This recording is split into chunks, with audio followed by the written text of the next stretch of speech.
Kita mulai ya Bu ya. Assalamualaikum warahmatullahi wabarakatuh. Alhamdulillah, puji syukur kehadirat Allah Subhanahu wa taala yang telah melimpahkan rahmat serta nikmatnya kepada kita semua, sehingganya pada siang menjelang sore hari ini kita dapat berkumpul kembali, yaitu di kediamannya Ibu Ernawati di Dusun 3 Desa Purwosari, Kecamatan Batanghari Tuban, Kabupaten Lampung Timur.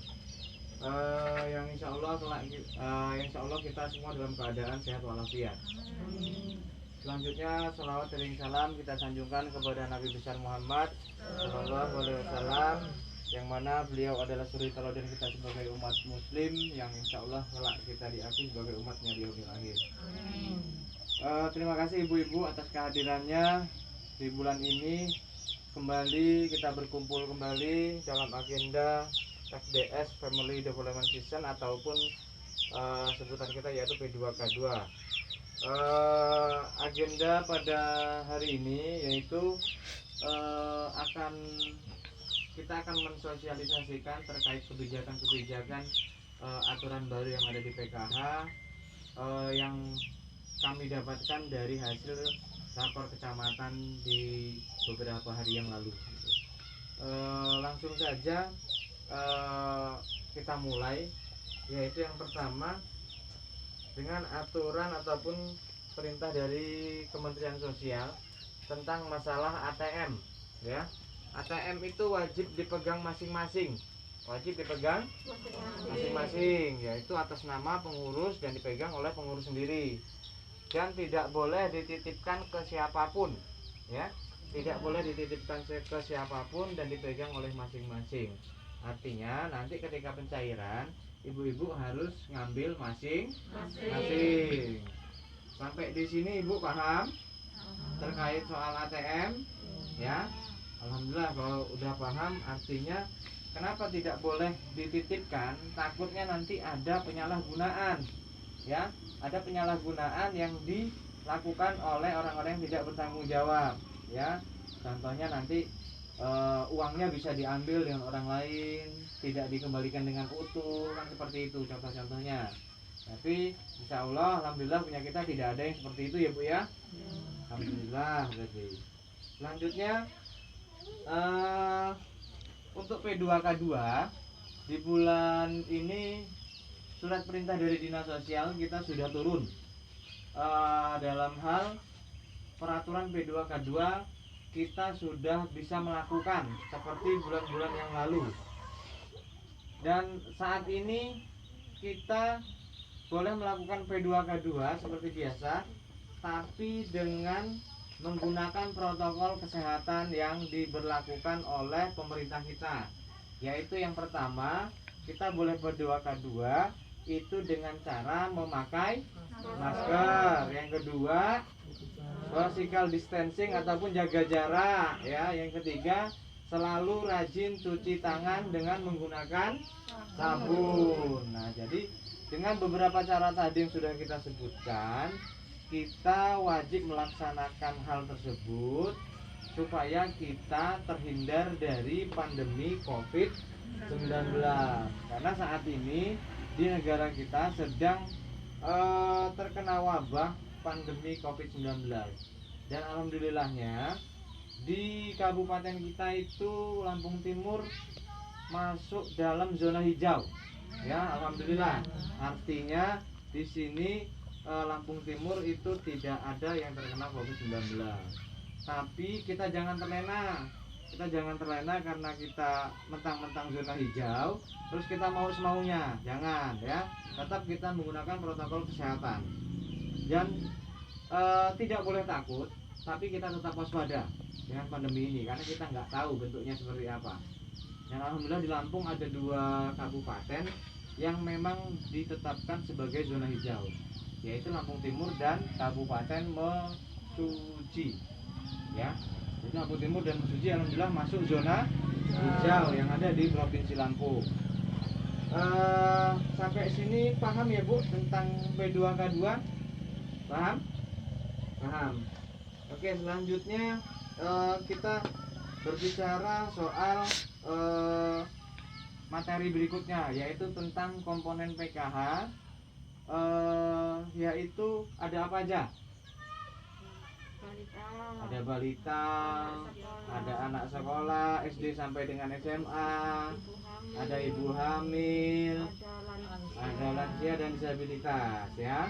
Jadi dengan beberapa komponen itu ada komponen perubahan yang diatur dalam peraturan PKH, yaitu dalam hal ini komponen lansia. Kalau yang lalu lansia itu ada usia 60 di PKH yang lalu ya. Itu usia 60 sudah dapat bantuan lansia di PKH. Lalu ada perubahan lagi. Lansia di PKH harus dengan umur 70 tahun, ya kan? Nah, saat ini lansia ada aturan baru lagi di dalam PKH. Paham? Apa? Oke, ya aturan barunya seperti ini ya. Lansia itu di dalam PKH saat ini yaitu harus dalam satu kakak di dalam pengurus yang satu garis keturunan, ya. Itu harus itu lansia yang diperbolehkan di PKH. Yang sudah tidak bisa lagi di PKH yaitu lansia tunggal. Ya, lansia tunggal misalnya dia lansia yang hidupnya sendiri walaupun dia umurnya sudah 70 tahun ya. Yang hidupnya sendiri dalam satu kakak. Itu tidak bisa di PKH sekarang. Gitu. Terus lansia yang misal ada pertanyaan begini. Satu kakak dia peserta PKH, dua-duanya umurnya 70 tahun ke atas. Secara otomatis yang jadi pengurus yang perempuan toh. Nah gitu, yang jadi pengurus adalah ibunya. Nah jadi komponennya adalah bapaknya. Nah di saat itu, saat ini sudah tidak bisa lagi. Karena pengurus tidak boleh memasuki masa lansia. Pengurus tidak boleh masuk, jadi pengurus tidak boleh di usia 60 tahun ke atas sekarang. Gitu. Jadi secara otomatis untuk aturan baru ini kita tidak di PKH tidak diperbolehkan lagi karena aturan baru. Bukan PKH yang tidak kasihan. Secara sosial kami secara manusia kasihan terhadap itu. Cuman di sini kita harus memakai aturan yang ada yang diberlakukan oleh pemerintah. Jadi mudah-mudahan Ibu paham tentang hal ini. Bisa menyampaikan juga ketika ada komponen antara ibu-ibu, ada yang memiliki komponen lansia. Jadi seperti itu. Pak, bagaimana ketika lansia yang di dalam satu kakak dengan pengurus inti tapi komponen lain sudah tidak ada? Maksudnya begini contohnya. Misal Ibu Pita dia punya komponen anak SMA kelas 3, ya kan? Terus dia punya komponen lansia juga umur 70 tahun ke atas. Kan jadi komponennya dua tuh. Jadi masih dapat kan gitu. Nah, bagaimana pertanyaannya jika anak yang kelas 3 SMA ini tadi lulus? Tadi ya komponennya ada dua, jadi sekarang tinggal satu, tinggal lansia. Nah, itu bisa apa tidak? Saat ini sudah tidak bisa. Jadi komponen lansia itu bisa masuk di dalam keluarga inti pengurus yang satu kakak jika masih ada komponen lainnya. Jadi kalau komponen lainnya tadi yang SMA tadi sudah lulus, dan tinggal yang lansia tadi, itu secara aturan yang baru sekarang sudah tidak bisa. Ya. Jadi lansia itu di PKH yaitu umurnya 70 tahun ke atas, tapi masuk dalam satu kakak keluarga inti pengurus PKH. Jadi seperti itu. Paham ya Bu ya? Paham? Alhamdulillah saat ini paham ya. Besok-besok mudahan paham juga gitu. Ya. Jadi nanti ketika ada yang kurang paham, silakan ditanyakan berjenjang ya. Ditanyakan berjenjang ke ketua kelompoknya biar nanti ketua kelompoknya bertanya ke pendampingnya ya. Jadi biar berjenjang, tidak satu-satu yang bertanya seperti itu ya. Jadi kita pakai sistem. Paham Bu?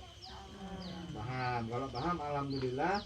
Artinya apa yang saya sampaikan mudah-mudahan bisa bermanfaat buat kita semua. Dan apabila nanti ada lansia yang setelah aturan baru ini sudah diberlakukan, ada lansia tempat kita yang memang ter-NE ataupun ter-non eligible kan karena aturan, ya berarti memang sudah sampai di situ bantuan PKH-nya ya.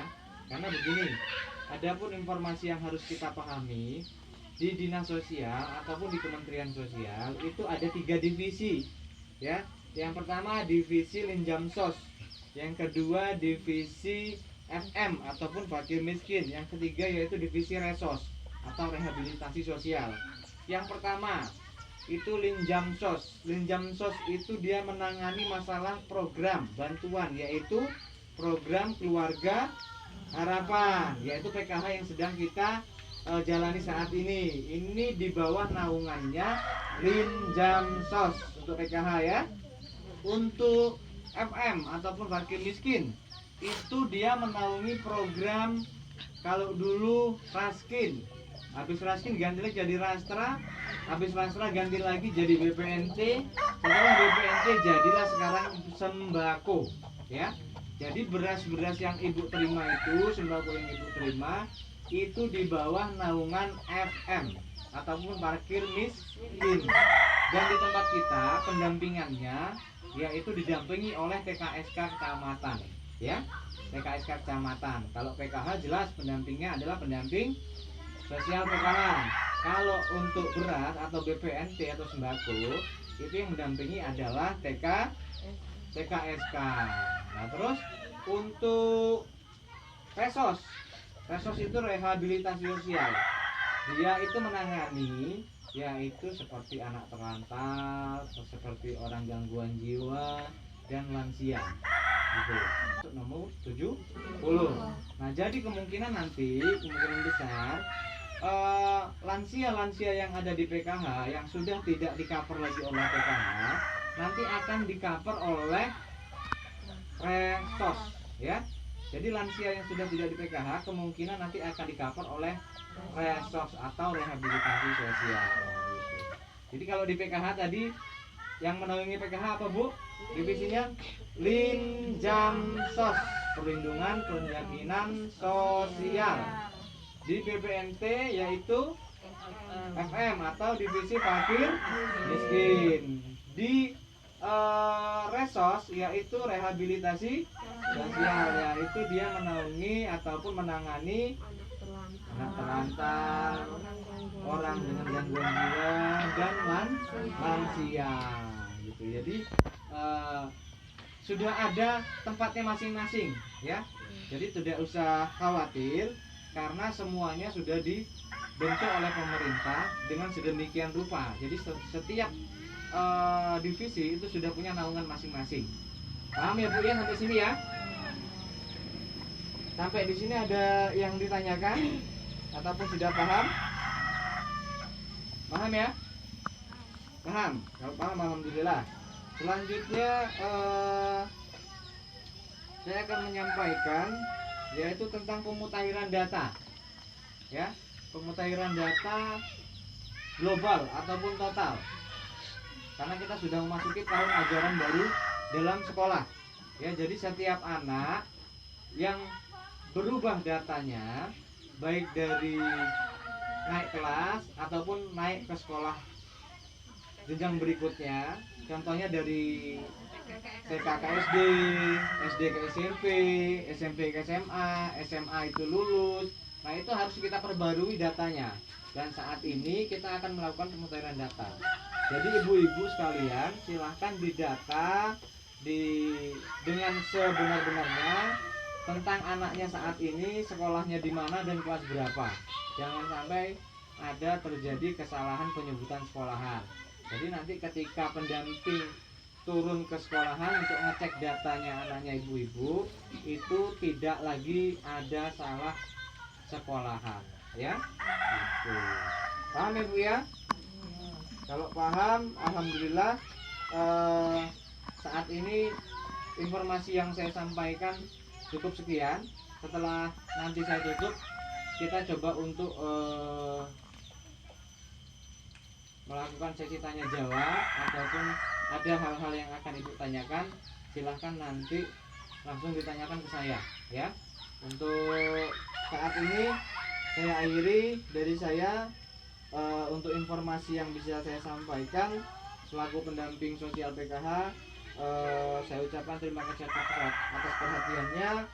Saya akhiri. Wassalamualaikum warahmatullahi wabarakatuh.